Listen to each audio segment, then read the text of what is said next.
Sox fans, welcome back to Good Guys Talk Back. Hey, I am Nick Murawski, and this is a fan-centric Chicago White Sox podcast, episode 219.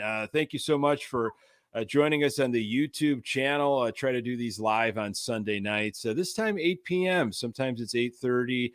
We'll try to keep you updated throughout Sunday. Always the audio, absolutely anywhere you find your podcast. We're on Twitter at Good Guys TB. Interesting week. I would say it was a pretty positive week. We'll get into the nuts and bolts of this whole thing and what's coming up for our White Sox. Chopping it up with me, my very good friend, lifelong Sox fan, Pat Hester. Hello, sir. Nick, it is. It's a pleasure. And I mean, I don't mean to pat myself on the back. I might hurt myself, but I did predict 2 series wins in a row, and I think I predicted 4 and 6. Isn't that something? Well, yeah, 4 out of 6. Well, they've won 5 of their last 7. I'll give you Look that. at us go now. Well, you didn't we have a text conversation after we recorded the last episode? You said I forgot to even talk about how there was bear weather in Chicago, and this is how we beat the Rays. This is how they were going to beat the Rays, which they did last Sunday during some horrible sloppy conditions. And I was reading some things after that game, and there was a relief pitcher. Well, there is a relief pitcher. I forgot his name. That pitches for the Tampa Bay Rays, like a shutdown, lights out guy, and his last name escapes me. But he couldn't pitch in that game because of the conditions. He has some sort of issue with when temperatures are below a certain degree. He just like his hand will clench up, or he just doesn't have the right move. It just turns into a claw. Claw hand. Just goes into a claw hand. And so they couldn't go to him in that game. So your everything was just right in line with what you were talking about. So now that game. Now that I'm thinking about this, when we're in the ALCS versus the Rays, we got to hope for some chilly October nights. ALCS, I almost let that one slip. Oh, Pat, ALCS, my friend, 2 series wins, good, and that was our goal, right? Yeah, we've achieved it already. We won back-to-back games in early May. And we've won now 2 series. So the bar is ridiculously low. And that's fine. Hey, and you know what we didn't do, which we should have, is we should have bet the under on games played for Eloy Jimenez. But that's if the poor man had if he didn't have bad luck, he wouldn't have any luck at all. Poor guy. But it is what it is. Seem, Pat, though, that just there's nothing he can do about that. I mean, no, you don't know.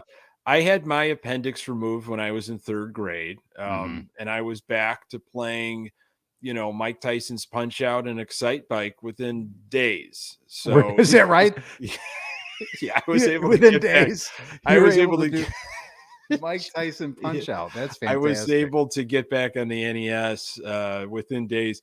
So it seems like there's just been a rain cloud over this White Sox team for a couple seasons. And again, here's Eloy, one of our hottest hitters. I mean, crazy slash line the last 7 games, flex the power this past weekend in Cincinnati, and something we've been hoping for. He had that little quick, that IL stint earlier this year, bounced back, and it's just a shame. Of all guys, it has to be Eloy Jimenez right now. Now, 4 to 6 weeks is the timetable on an appendectomy. Now, you're seeing the buzz right now on social media and everything that Adam Dunn came back from that procedure. They're saying in like 6 or 7 days. And I kind of remember that. I kind of remember like, oh, okay. It wasn't a big like bummer when he had an appendectomy because it was like, well, Adam Dunn's not doing anything anyways. Let him rest up. And he bounced back in 7 days. I mean, well, it's the fat cells. I mean, the fat cells just take over, and you can heal much quicker. Eloy he's lost a lot of weight. He's a lot thinner these days. So fantastic shape. You need 4 to 6 weeks. I'm no doctor, obviously. Okay, but well, you sure. And maybe that's why you were able to bounce back, and you have a beautiful scar. That if you ever want to show the Twitter fans and the YouTube fans, just pull the shirt up, show the fans. You're not really doing that right now? No, you look like you're moving in position. You're like, oh, hell, here it comes. And that you're not going to get one of those type of scars anymore. The way they do the procedure is it's all lasers and such. It's all they just laser it right off. Yeah. Well, all the they best chopped me up to with a Illinois. saw. I had a big, 4-inch scar. It was stapled. I was in the hospital for a couple days. I don't think you'd even do that anymore now. You're just never. It's probably an outpatient procedure. Probably. So we're going on way too long on medical stuff that we have no idea about. We're just kind of making some guesses, but it's just a shame, an absolute shame. I thought the Sox responded. I felt like that was in this past series against the Rays, that was the dark cloud on Saturday. Mm-hmm. The news kind of came out that this was happening. He was in the hospital, abdomen pain. And the Sox just they just completely, I don't know, they didn't look right on Saturday. Tried to live by the home run for a second game. It didn't work out, but loved the bounce back on Sunday. 17-4, Pat. So what tomorrow's going to be like, right? Oh, you've got in Kansas City on the road. Yes. Oh, brother, man, that's a 2 or 3 run game. It absolutely is. If you followed the White Sox for a while, and maybe even just for recently, the last couple of years, that when the Sox pile it on and they're scoring double-digit runs, they're scoring 15 runs, they're scoring 11 runs, something like that's just very un-Sox-like. Bet on it. The next day, the Sox are going maybe 1 run. Do we know who they're facing tomorrow in terms of Zach Greinke? Zach Greinke's on the hill. Oh, crafty, just a guy in cunning and guile. Oh, if it was a lefty, and it was a guy throwing like 73 miles an hour with his fastball, I would definitely pound the Royals in tomorrow's game. Greinke, there's an opportunity there, but listen, man, you and I both know we're not gambling people, and it's probably a good thing that we're not. It is a very, but you and I would have made a pretty penny if we'd actually followed through with this actual procedure of Sox score. Even last year, Pat. I mean, very recently, I felt like you and I would text like, "Wow, man, did we miss an opportunity to make some serious money?" It happened again. Yeah. But tomorrow's a night game, right, in Kansas City. So if it was a day game, definitely, there would be no chance. Yeah, you got the ace Dylan Cease on the hill to kick things off. Greinke 1-4 on the year so far, 5+ ERA, not terribly so surprising. I mean, but the last time we saw Greinke was in August of 2022, and he rocked him to sleep. 6+ innings. Sprinkled 9 hits, but 0 earned runs, 0 walks. That's what Greinke can do. Another year older, though, this season. So I don't know. It's great to see, though, on Sunday. Man, I mean, 11 runs in the second inning, something that hasn't happened maybe since 2007. Hanser Alberto, 4 for 4 with a couple of doubles. Andrew Vaughn, a home run short of the cycle. Hit a triple, Pat. Andrew Vaughn. Who would have thought that? Who would have thought Andrew Vaughn with a triple? That's an amazing feat within itself. Gavin Sheets, flexing the power. I like to see that. And a bomb. Boy, if he could be a little bit more consistent with that, I mean, that would be really useful for this ball club, and maybe a ball club that we could possibly ever, like I've talked about a million times, ever trade him to. So love to see that. Yeah, it's it's good to have a couple of series now, and you go into Kansas City, and your manager Pedro Grifol should have all the secrets. On Kansas City. He spent a long time in there. He should know how to get this team prepared, and he wants it. He wants to go back into Kansas City after being passed up a couple times for the Royals job. He wants to, and this is really a must-series win. Every series moving forward. Well, just win the series, right? I don't think this team has got it right now enough to win 5, 6, 7 ball games in a row. But I like what I've seen. Let's be consistent. April's behind us now. I can't guarantee that this team will be able to scratch its way back, to 500. I can't guarantee that. I just really can't, Nick. I don't know if it's sustainable enough. And I also don't know if they'll be able to do it fast enough before the trade deadline. right? Because that's another thing to start to consider. But the good thing is the division we play in. This division is still, horrible. So the teams are waiting for us. If there's an opportunity to come back in any division, it's this one. So you got in May here, you've got this 4-game series against the Kansas City Royals in Kansas City, which again, if you've been following the Sox for a while, they don't score any runs after, they pile it on in the previous game. It is tough to win in Kauffman Stadium. The Royals play us very tough. And then the Sox come home for, a Houston series, which Houston is not themselves. I mean, they're kind of just, floundering. They've had some injury issues as well. Jose Abreu is not what they thought they were getting, but it's, early of the season. And maybe it's not a weather thing for Jose Abreu. It's just he has a slow start at the beginning of the year, no matter where he's playing, hot, cold conditions, whatever. You got Guardians, you've got Royals again, then Guardians, Detroit, and then the Angels. So when they say, May is an easy quote unquote, schedule compared to April, I mean, it looks like it on paper, but again, Sox are one of the worst teams record wise and performance wise in all of baseball. So these other teams are saying, hey, we got the White Sox coming to town. Yeah, we should be able to take care of business. I mean, the Reds were only 5 games under 500 when the series started. The Reds were probably thinking that. Yeah. Like, here we go. There should be a nice, easy weekend for us. We could take care of business. So it's really the focus thing. Yeah. And let's be honest. It's not like the Sox are alone in terms of disappointing starts of the season. I mean, I think it was Brian Knights who tweeted out who's more disappointing, Yankees, Mets, Cardinals, or White Sox. And you've got, the Mets, I think, were 500 coming into today with their payroll the way it is. The Yankees are missing, Stanton. I'm not sure if they're missing anybody else, but Rodon hasn't even pitched. Yeah, so he might not even come back ever. So their season is not going the way it is, and the Cardinals, my goodness, I mean, living in this household with the White Sox. Tell me about it, Pat. I've been wondering how life is like for you. Holy moly, it's not a good time in the Hester house, but you've got a lot of Cardinals fans in your family. Yeah, it's hard to believe that the Sox have a better record than the Cardinals right now, and with the way the Sox are playing. So, I mean, again, it doesn't make it a hill of beans, really, when you're looking at it and you're trying to win a division and be good to compare yourself to everybody else who's disappointing. But,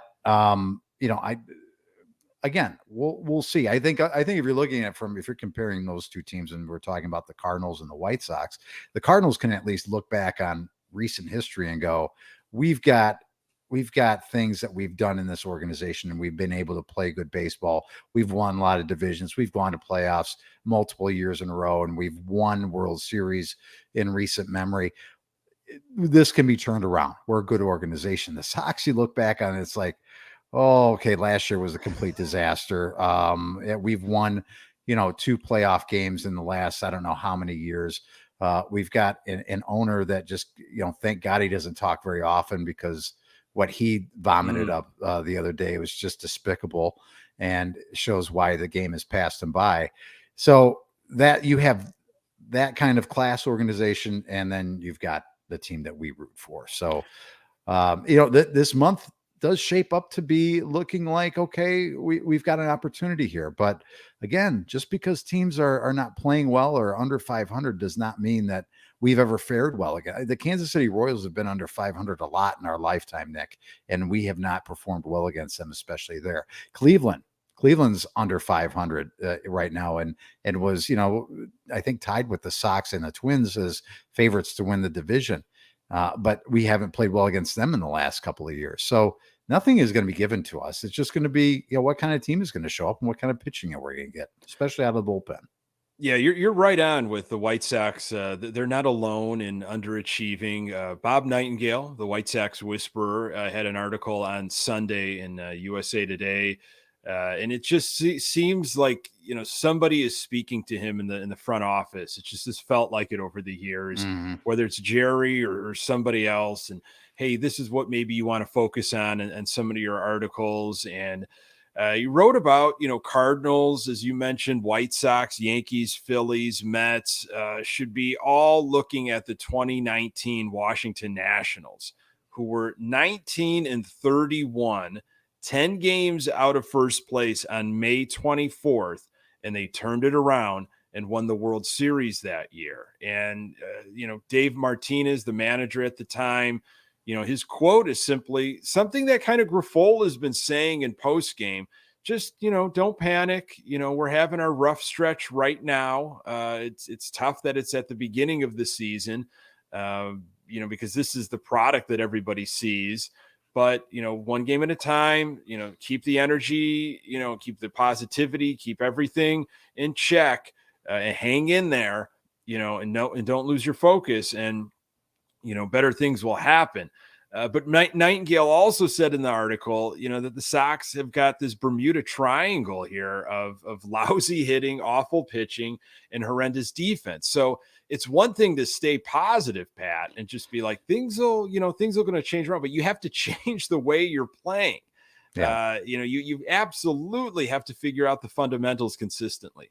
The bullpen needs to be consistent. I like what I've seen out of Middleton as of late, and it seems like that's how it's happening. A few arms are emerging here and there, and but starters need to start going longer on a consistent.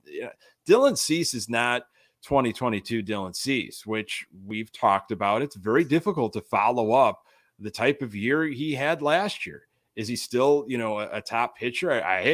He's putting the numbers up there, but they're not where they were last year. And he kind of started a little slow last year at the beginning of the season anyway.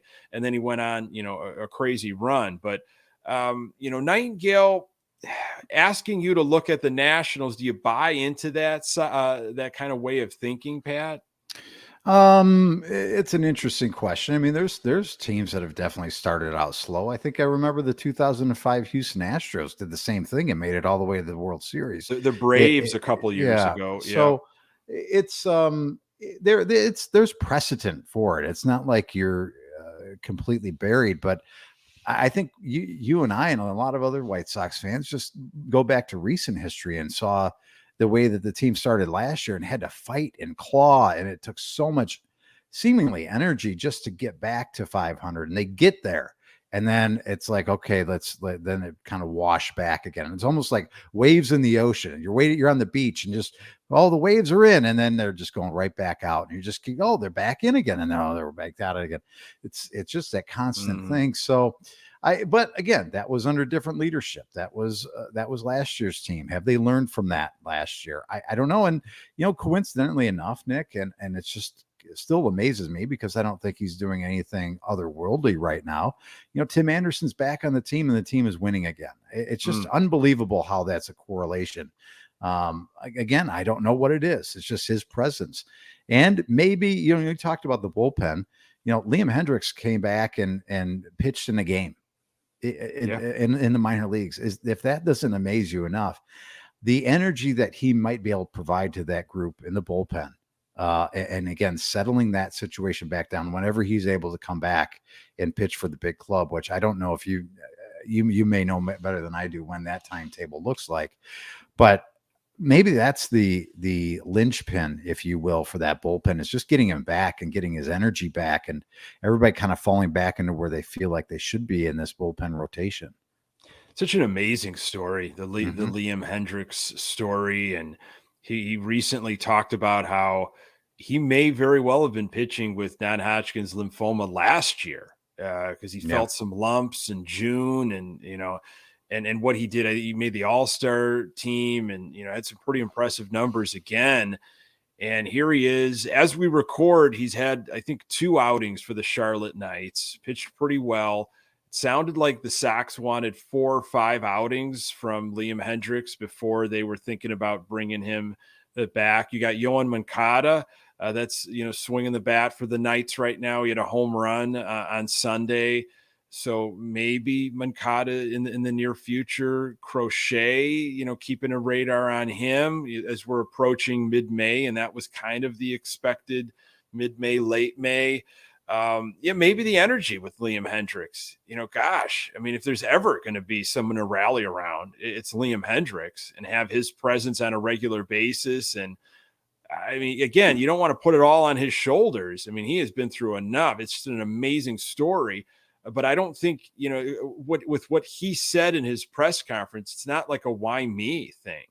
It's just he went after it like a bulldog, like he is.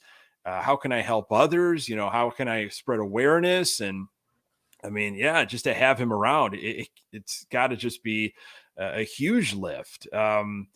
So, let me go with something that, Nightingale talked about in the article that you've mentioned in previous episodes about this White Sox team, how critical the first few months are. Because come, late June, July, decisions might have to be made one way or another. And Nightingale, as he tends to do, threw out some predictions and, this is what's happening. Now, he was he had some great things to say about Hendricks. White Sox certainly plan to pick up the $15 million option on closer Liam Hendricks in 2024, considering the buyout is also $15 million. But he said in his article, flat out here, the White Sox don't plan to keep starter Lucas Giolito after this season and will make him available at the trade deadline if they are out of the race. That is not a surprise to me as a longtime White Sox fan. I mean, you look at John Danks and the contract he received in late 2011. I can't think of any other moments where the White Sox decided to re-sign kind of a hometown guy. I know Danks didn't come up in the system, but he was with the team for a while. And it's like, well, let's retain him, which they did. Burley walked. I can't think of a lot of moments, Pat. It's either they get traded away, they were given up on. Yeah, they let them walk. I just even if this White Sox team was cooking and they were in first place and they were projected like we're taking this thing, we're going to the ALCS or beyond, and it was a positive outcome, something that we all wanted to see with this team.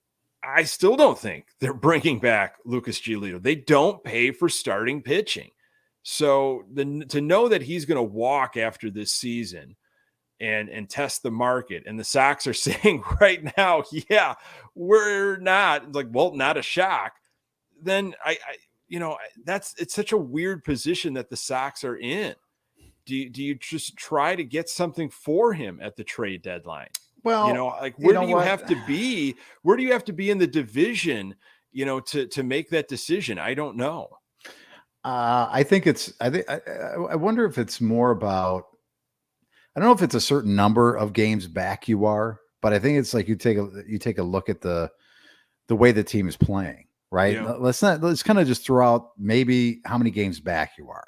Where's the team playing? Where's it trending? Is it trending in a situation where you think it's going to continue to ascend and get up the mountaintop and eventually overtake the division? Can you run down the Guardians and the Twins or whoever might be in front at the time? I don't think the Tigers, what they've done is really sustainable, even though they're under 500 as well. I think that's more about what it looks like. I don't think, regardless of what happens at the trade deadline, I don't think Giolito is with this club obviously next year, because I think they're obviously right-handed heavy in the starting rotation.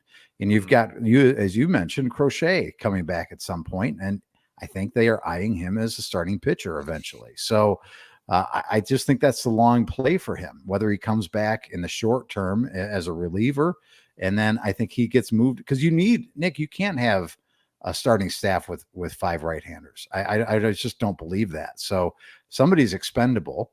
And I don't think there's anybody more expendable than Lucas Giolito, given the ups and downs. And, quite frankly, I just don't know. You just don't know what you have in a guy that hasn't, again, developed a third pitch, really. And he's pitched well, though. He has pitched well recently. He's been one of the more reliable White Sox pitchers. So in a vacuum, again, am I using that term right? In a vacuum, you look at it, sure, what's happening right now in this sample size that we've gotten, and how can you give up on Lucas Giolito? But there's enough on the other side of if you're making the pros and cons over the last couple of years, where you go, you can't pay for a guy like that. You flat out, you can't.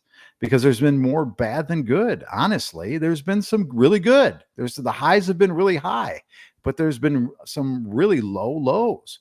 So again, I think he's expendable. And you talked about this organization paying for starting pitching. Now, I can't remember this far back because my memory is not very good. But remind me, did Jack McDowell finish his career as a Chicago White Sox? No. Did Alex Fernandez finish his career as a Chicago White Sox? No. Did Wilson Alvarez finish his career as a Chicago White Sox? Now, that rotation, the 3 of the 5 guys that I just mentioned right there were keys to one of my favorite seasons of all time. And those guys went on and pitched for other teams. Now they didn't, they weren't Hall of Famers or anything like that, but that was a solid rotation of guys that you had in your organization, and you decided not to retain for one reason or another. Again, I can't remember that far back in terms of what their contracts were or what their situations were at the time. Maybe there were some injuries that were going on. I cannot remember. But all I know is that was one of the best rotations I've ever seen this team have outside of 2005. And those guys didn't finish their careers as Chicago White Sox. Mark Burley did not finish his career as a Chicago White Sox.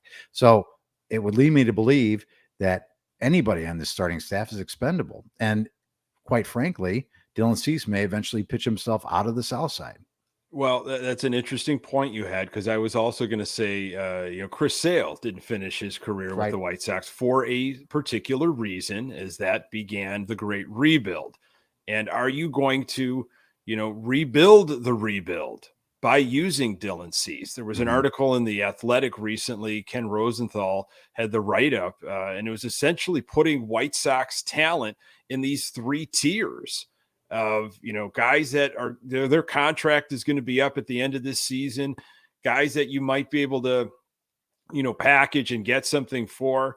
And then you had the big prize, which is really Dylan Cease. And in a great point by Sydney in the chat, Tim Anderson too. There's a lot of smoke with the LA Dodgers and their need for his type of services. And, if the Sox, and again, exciting stuff right now, back-to-back series, what can they do against difficult teams? I'm just looking a little bit, a little ahead if this is sustainable beyond May. And you have to kind of make predictions for the White Sox. I hate to say it, but if I'm making, serious predictions for the White Sox from what I've seen so far, I would have to say come July, we're looking, maybe post All-Star break, leading up to the August 1st deadline, we're looking to dump some players. If the front office is really honest with themselves. And I don't even trust this front office. That's the other problem. I don't trust these folks to make any of the correct decisions, but this is who we have, right? This is who we have to deal with. I don't see the Sox giving Dylan Cease the type of money that Boris is going to get for him. Oh my goodness, not even close. Yeah. So when is it an appropriate time to get something for him? We talked Giolito, you got Tim Anderson. I mean, Yaz is done after this year. Yaz, I don't know who's going to want to trip over themselves for Yasmani Grandal right now, or which we even get, but there's a potential bat for a team that's looking at themselves as a contender that might need some extra power. There's several different names, that might leave this roster, and reading this Nightingale article, just kind of, that's the reality right now with how this Sox team started, unfortunately. Now they could change their ways like the Washington Nationals and the Atlanta Braves as of late did, but man, it has to start absolutely immediately, and it can't stop. You have to keep trending in the right direction. Yeah. And you've got to rattle off, 8 out of 10s types of things in those chunks. And again, continue to win series, but throwing 5, 6, 7 games in a row here or there when you can get them, and not giving away games really, Nick. And when they're there to be had, the final game against the Twins, when you've got runners on, again, if you get runners on third base with less than 2 outs, you have to find a way to score those runs. If you're going to win this division, you cannot let things like that continue to pass you by. And for the love of everything good and pure, do whatever you can not to go to extra innings, because this has got to be the worst extra inning team I've ever seen in my entire life. Can we talk a little bit about that Thursday game against the Twins? Oh, there's a reason why I got into obviously to podcasting. You and I, we couldn't let the people that we love that are in our lives hear the venting, the screaming. Like I needed an outlet. And Thursday, I was like, thank goodness I have some sort of outlet, because I was going to absolutely blow. As I know, just about everybody watching the Sox on that day. It was a day game, and sure, we had the series wrapped up, and that was nice and cute. And but you wanted the sweep against the first place Twins. You wanted to take care of that business, and then move on to Cincinnati. They had opportunity after opportunity, namely in the 8th and 10th, with nobody out, man on third. And they just, some of these at bats, I don't know what in the world some of these guys were thinking when they would get up to bat. I mean, not good at bats. Sox were 1 for 16 with runners in scoring position. And then our fearless leader, Pedro Grifol, after the game, the comment, folks, if you haven't seen this comment, it was in a Sun Times write-up, I believe, by Daryl Van Scoven, who does a great job. I mean, I had a, like, it's almost as memory burn. Like, I don't remember it word for word, but I'll never forget the stuff that he said, because it was so just jaw-dropping. Huh? What game were you watching? Mm-hmm. Good at bats, and you're not frustrated with it. And hitting is tough. That was his ending to the quote. Hitting is tough. Sir, good sir, your team was 1 for 16 with runners in scoring position and had some of the worst at bats and the most critical opportunities to put a team away. This is coming from the guy that a few days prior said, like, he's not happy with fundamentals. He's not happy with approach and execution, and all those things need to change. You had a great opportunity after the game to just absolutely go off, and you didn't. Yeah. I think once in a while it's refreshing to see that. And I understand why a lot of times managers or coaches will protect their guys a little bit and not go after them in the media. And I understand 100%, that maybe he didn't have an opportunity to talk about this with the guys in the clubhouse before they went to the media. I get how that process, should work, right? You don't want to air out your team to the media before maybe you've had an opportunity to do the same and talk to somebody in the office. I understand that. But at some point, you have to send a message in a different way, and you have to send it through the media, through your press conference to the team that, hey, that's unacceptable. We had an opportunity to pick up another game on the first place club in our building, and we have to find a way to get a fly ball. We have to find a way to make contact, for crying out sideways.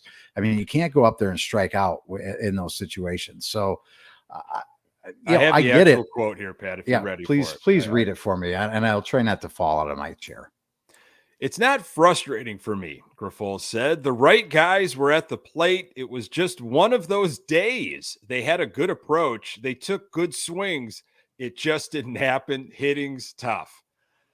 I mean, if you don't want to throw guys under the bus, which I understand, that's a good point, Pat, to keep kind of a clear head and, the Dave Martinez approach of like, okay, but that you could have just said that's unacceptable. We absolutely have to be better. We had an opportunity to win and sweep a first place team. We didn't get the job done. We're going to have to put this behind us, and we're going to move on to Cincinnati. Okay. And I would have still been a little miffed, but I can't hear him saying we had a good approach and they took good swings. There were guys chopping at the ball, trying to bunt. I think it was Hamilton at one point. Sosa flailing. It was ugly. That's a getaway game comment if I've ever heard one, right? It's like we're putting it's the Sunday lineup type of comment. It's a getaway day type of comment. We've got the right guys at the plate. No, you don't. You didn't have the right guys at the plate. You can't do anything about that in some cases, but you didn't have the right guys at the plate for that situation because they didn't get the job done. And But it's not just those guys, Nick, because we've seen this plague over this team for a long time. It's like, I remember watching games. Again, I don't want to go back and say, oh, when I was a kid and this is how we did it and watched games and we loved it.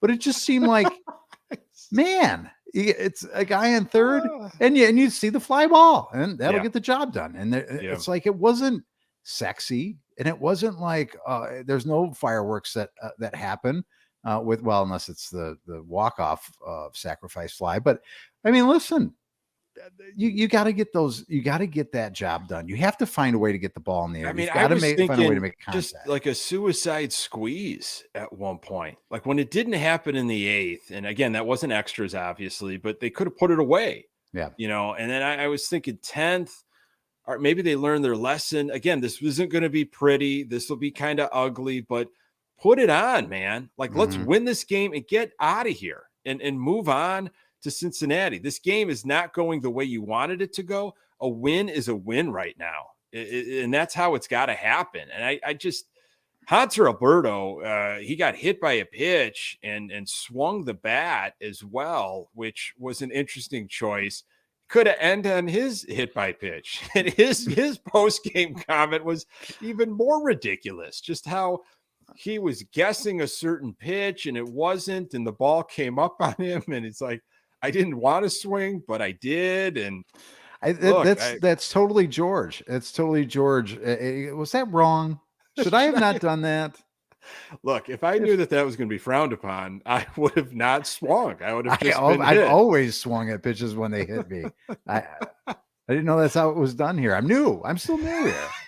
Hey, I'm the Cactus League legend. I didn't know how things go on the south side of Chicago, but next time I'll get hit and we can win the game. I was just trying to do too much, I guess.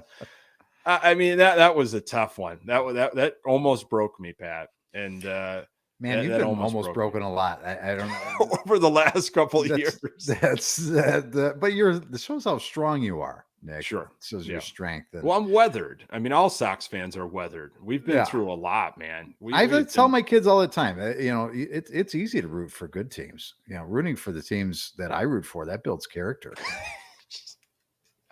I don't know what kind of character. Find the bad teams. So if you're like in the middle of nowhere and you've got no professional teams in your state, find the horrible teams. Yeah, you will get some grit, some perseverance will be formed.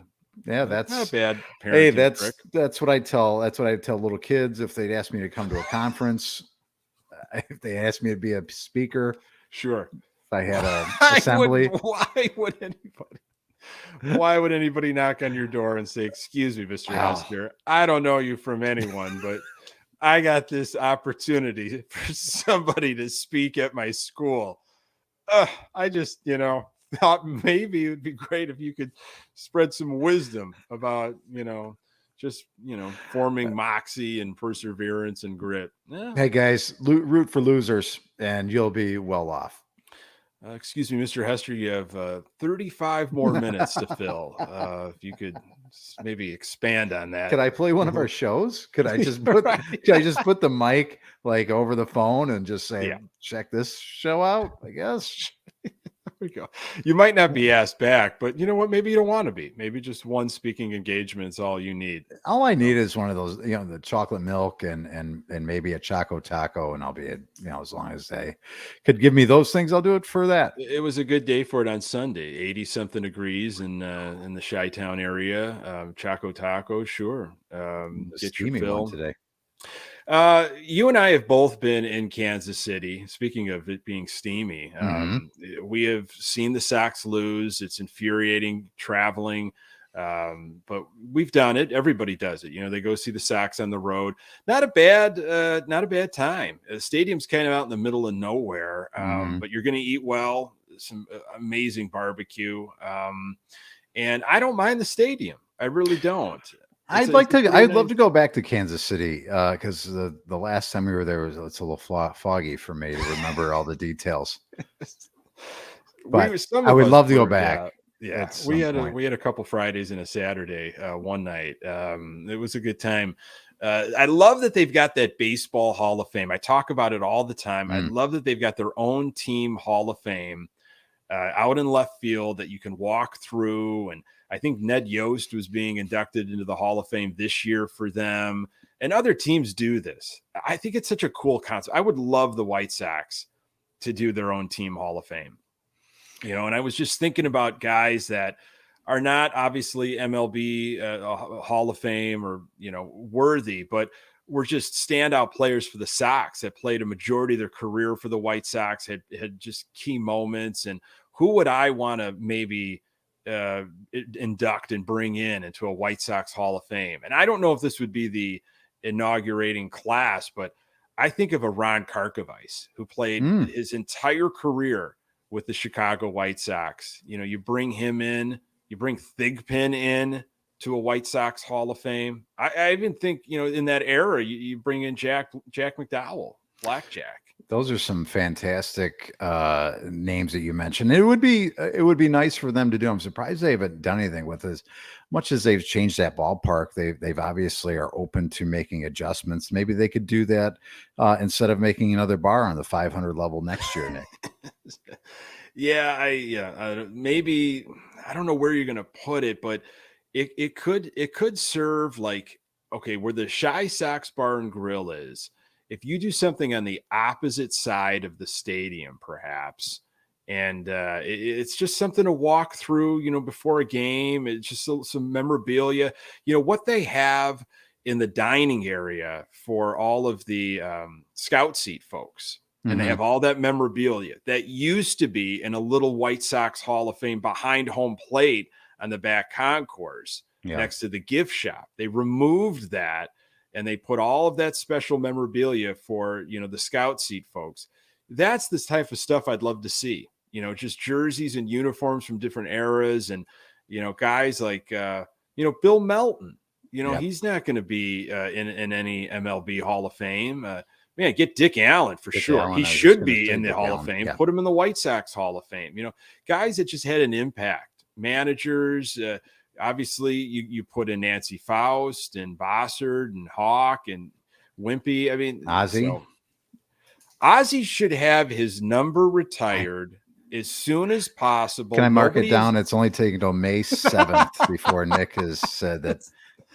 Look, I know not everybody cares about, you know, retired numbers and all that stuff, but if we're talking the fan experience and we're talking about embracing your history, nobody has worn 13 since maybe Willie Harris wore it for a year. Yeah. Maybe right before Ozzie Guillen became manager, and it didn't last long. And nobody has worn 13 since Ozzie left.